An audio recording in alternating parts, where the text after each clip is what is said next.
सारा रमज़ान मुबारक सब्र सिखाता है।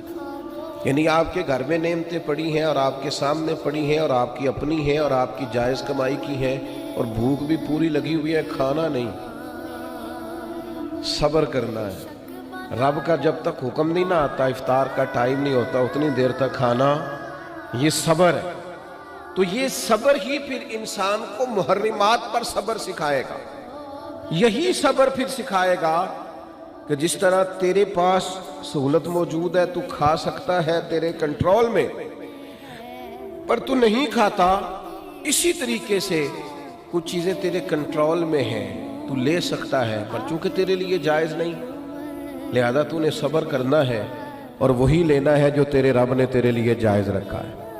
हराम की तरफ हाथ को बढ़ाना नहीं, नजर को ललचाना नहीं, कभी भी लुकमा हराम की तरफ नहीं बढ़ना, इसलिए कि अल्लाह ताला